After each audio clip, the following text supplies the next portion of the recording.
C'est là où j'ai entendu des femmes dire, maman, je veux tuer quelqu'un.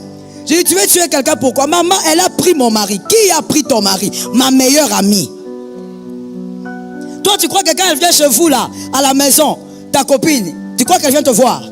Ma soeur, sur mon lit, j'ai dit, oh, Jésus. Des fois, tu vas te poser la question, comment le cœur de l'homme peut être comme ça? Oui, le cœur de l'homme peut aller jusque-là. Voilà pourquoi on n'ouvre pas la bouche partout. Je dis à une personne, sois sage dans la vie. Ne va pas prendre ta vie, déposer ça partout. Voilà pourquoi n'accepte pas que le diable piège ton foyer avec ce premier élément.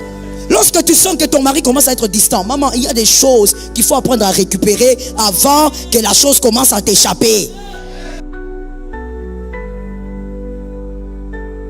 Toi, tu es là, tu es marié, tu as ta copine là qui est gravement célibataire et qui vient tout le temps chez toi, tout le temps. Et quand elle vient, elle doit seulement manger avec vous. Je voulais libérer une phrase, mais si je la libère, pourquoi tu es comme ça? Complète. Pourquoi tu es comme ça? Vous êtes là, vous mangez à table. Il y a quelqu'un qui dit, mais maman, attends, on va pas voir le mal partout. Maman, le problème c'est que le mal est partout. Ah, moi, je finis avec ça. Je finis avec. Oh non, est-ce qu'il faut voir le mal? Le mal, il est partout.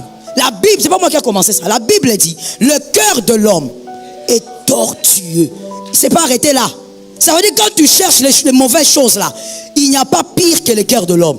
Toi, pendant que tu es en train de... Moi, j'ai vu, ici à Kinshasa, là, pas loin, ici, une petite sœur. Elle prend son papier. Elle fait un programme pour draguer son beau-frère. Donc, ça veut dire qu'elle met ça sur papier. Elle organise, beau-frère, le mari de sa grande sœur propre. Nous, quand on dit propre, ça veut dire même papa, même maman. Il ne faut pas dire même la mère. Il faut dire même papa, même maman. Ça veut dire que ce n'est pas que non, c'est l'enfant de maman. Non, elle planifie. Et quand elle planifie, le but c'est quoi? Ah, Dieu est grand. Dieu est un grand maître. Le jour où la fille, là, la grande sœur, était venue avec sa petite sœur dans les cultes des femmes de l'autre côté, j'ai regardé, il y a peut-être 6 ou 7 ans, j'ai regardé la fille là. Quand elle est sortie, j'étais dans mon petit bureau, j'ai rappelé la grande sœur. J'ai dit, je savais pas que c'est ta sœur. J'ai dit, c'est qui la fille là? Non maman, c'est ma sœur. Je dis, dans quel sens? Non, c'est ma petite sœur, maman. Je dis, ah bon? Mais maman, qu'est-ce qu'il y a? J'ai dit, non, rien. Elle dit, non maman Joël, moi je te laisserai pas. Je sais que quand tu dis ça, il y a quelque chose. Elle s'est mise. J'ai dit, non, comme c'est la famille, prions d'abord. Non, maman, il faut me dire. Je lui ai dit, fais attention. Maman, attention comment? Fais attention avec ton mari. Elle me regarde et dit, maman, elle est avec nous depuis qu'elle a 17 ans. C'est mon mari qui a payé ses études. J'ai dit, il n'y a pas de problème, maman. Comme aussi, je ne voulais pas allumer le feu dans la famille d'autrui. Sinon, vous allez encore dire, regardez les pasteurs comme ils sont. J'ai dit, ok, je laisse. J'ai seulement dit ce que j'avais à dire. Maman, il faut partir. Et elle continuait de venir, elle continuait. Un beau jour, j'ai vu seulement la fille, elle ne venait plus. J'ai dit, c'est quoi cette affaire? Je cherche le numéro, je cherche sur WhatsApp, je trouve. J'ai dit, c'est quoi? Je ne te vois pas. Maman, je viendrai t'expliquer. Quand tu entends une femme mariée répondre court, le feu est dedans. Parce que généralement, les femmes écrivent beaucoup. Même quand tu lui demandes comment tu vas, c'est fini. C'est fini. Ah, Lionel, tu as remarqué? C'est fini, je te dis. Toi-même, tu vas regretter pourquoi tu l'avais dit comment tu vas. Je vais bien. Quand j'étais parti, j'avais vu, j'avais mangé, Donc la femme, elle écrit toujours beaucoup. Le jour, elle débarque chez moi. Elle me dit, maman, la famille s'est divisée. Je dis, c'est quoi? Non, maman, c'est pas possible.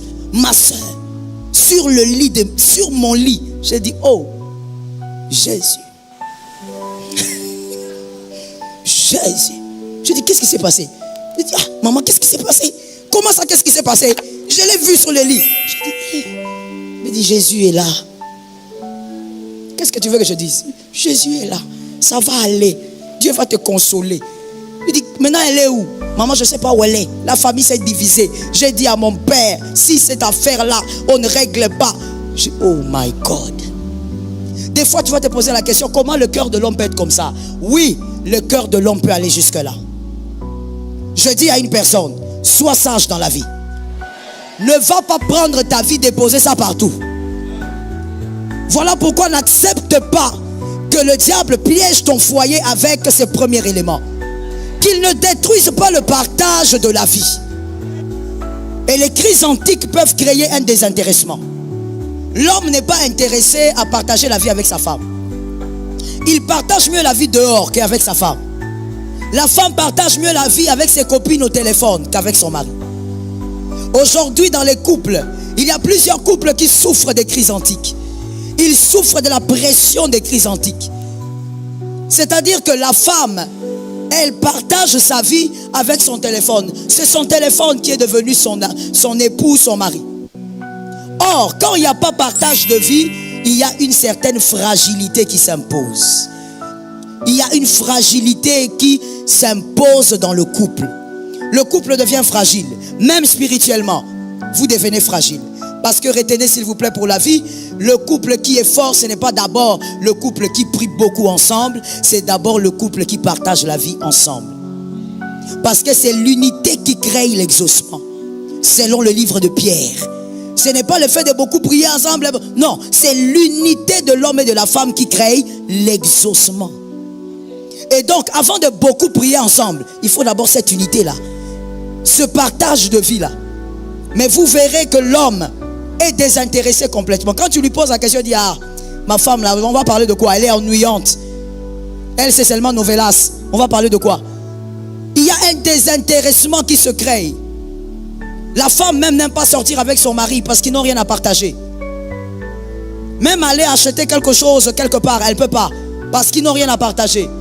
Vous entendrez des couples mariés, et il y en a beaucoup, vous dire, non, moi je ne peux pas sortir avec lui.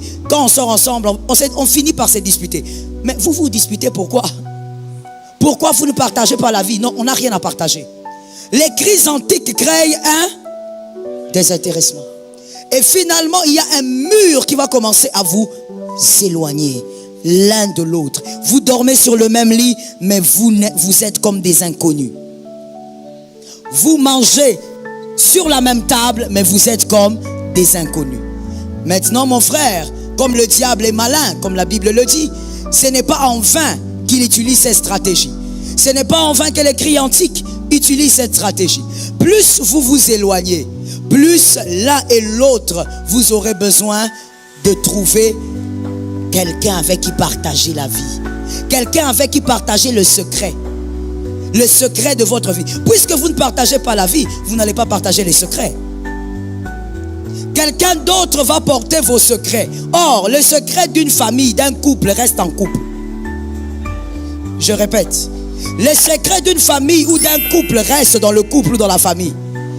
Toute famille a ses secrets. Tout couple aussi. Merci. Tout couple a ses secrets. Ce n'est pas forcément des choses mauvaises. Non. Mais ce sont des secrets. C'est à eux deux. Ils ne peuvent pas partager avec vous. C'est leur vie, leur histoire. Tout couple a ses secrets. Mais toi, tu vas maintenant commencer à prendre le secret. Comme vous ne partagez pas la vie, les cris antiques vont t'amener jusqu'à trouver quelqu'un. Parce que mon frère, ma soeur, tu trouveras quelqu'un. Et l'homme est fait comme ça. L'être humain est fait comme ça. Tu trouveras quelqu'un à qui parler. Des fois, il est bien. Nous allons vers Jésus, nous déversons tout vers Jésus. Mais bien aimé, l'être humain a été fait de manière à ce que, même s'il parle à l'invisible, il faut qu'il parle aussi à quelque chose de visible. Vrai ou faux? Il faut qu'il parle à quelque chose de visible. Il en a besoin. C'est pourquoi tu verras certaines personnes aller voir les psychologues, pas parce qu'ils sont malades ou quoi. Il a juste besoin de libérer un peu son cœur, de parler. Et le psychologue trouve ça normal. Il doit parler. Et quand il a fini, il dit, vous avez fini. Il avait besoin seulement de parler. Mais quand vous êtes en couple et que vous ne pouvez pas partager ça à deux, quelqu'un d'autre sera la boîte noire. Que quelqu'un me dise boîte noire. Tu connais la boîte noire, non? D'accord. Quelqu'un d'autre sera la boîte noire. Et c'est un grand danger. Retiens la sagesse de la vie. Celui qui détient ne fût-ce qu'un seul de tes secrets a la capacité de manipuler ta vie. Ne fût-ce qu'un seul de tes secrets. Voilà pourquoi on n'ouvre pas la bouche partout. Cet amen, il n'est pas bon. L'amen est lépreux. On n'ouvre pas la bouche partout. Ce n'est pas parce que quelqu'un t'a souri qu'il faut lui dire toute ta vie. Ce n'est pas parce que quelqu'un t'a donné 10 $ qu'il faut lui dire toute ta vie. Ce n'est pas parce que quelqu'un t'a fait un anniversaire extraordinaire qu'il faut commencer à lui raconter toute ta vie. Or, la Bible dit, les présents corrompent le cœur. Lorsqu'on va te donner un cadeau comme ça, tu dis, ah vraiment, ça même mon mari ne me donne pas. Vraiment. Même si ce n'est pas avec un homme, même si c'est une femme, tu vas te dire non, vraiment. Même cette attention-là, mon mari ne me donne pas. Je veux parler à ma copine. C'est là où le mal entre. C'est là où j'ai entendu des femmes dire, maman, je veux tuer quelqu'un. J'ai dit, tu veux tuer quelqu'un, pourquoi? Maman, elle a pris mon mari. Qui a pris ton mari? Ma meilleure amie. Toi, tu crois que quand elle vient chez vous là, à la maison, ta copine, tu crois qu'elle vient te voir? Lorsque tu sens que ton mari commence à être distant, maman, il y a des choses qu'il faut apprendre à récupérer avant que la chose commence à t'échapper. J'entends seulement le pasteur, pourquoi? Vous n'êtes pas mariés. Donne-moi un amen. Il y a des choses qu'il faut apprendre à faire quoi? À rattraper. Tu vois, Léonel, c'est comme quand vous prenez les skateboards. Tu prends le skateboard, tu déposes ça sur une pente. Si tu n'es pas tout près là, ça part. Il faut apprendre à récupérer certaines choses.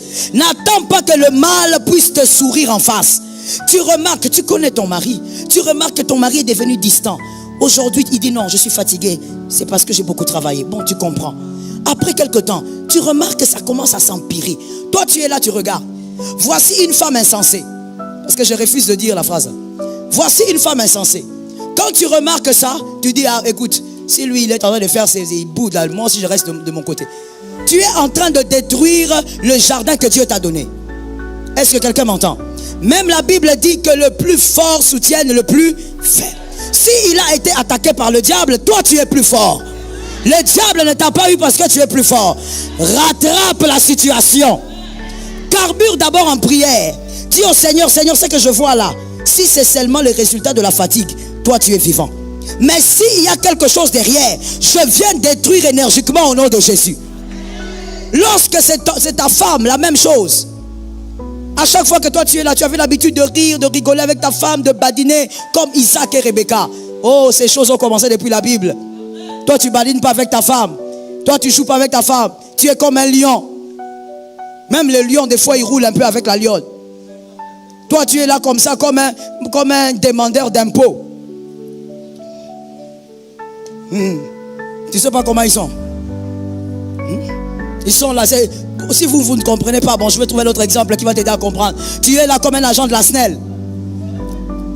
Ils sont là avec le visage toujours fâché. Ils viennent déjà chez toi fâché. Est-ce que moi je t'ai dit que je n'aurais pas payé? Mais lui, quand il se pointe, l'agent de la SNEL,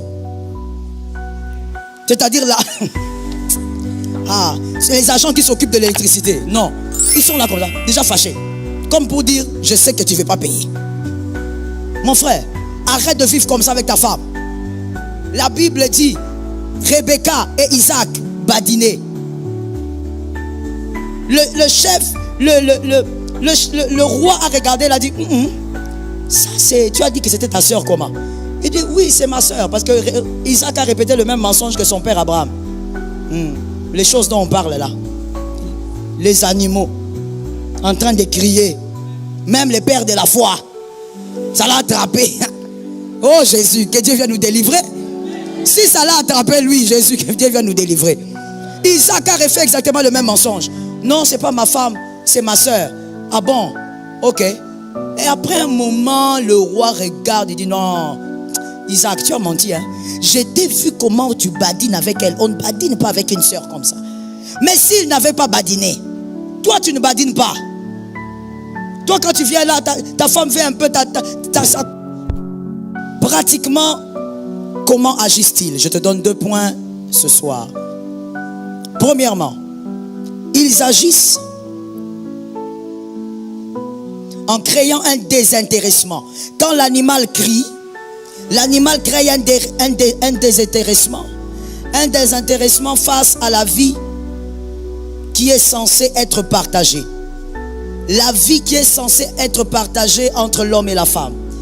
L'animal, par son cri diabolique, un cri qu'on ne peut pas entendre de manière audible, mais un cri réel, un cri satanique, maléfique, il va créer un désintéressement. L'un des deux va commencer à se désintéresser sur le partage de la vie. Le mariage est un lieu où absolument il faut partager la vie. S'il ne faut pas partager la vie, ça ne sert à rien de se marier. On partage la vie. On ne vient pas causer quand on a des problèmes. On ne vient pas causer quand il faut résoudre une affaire.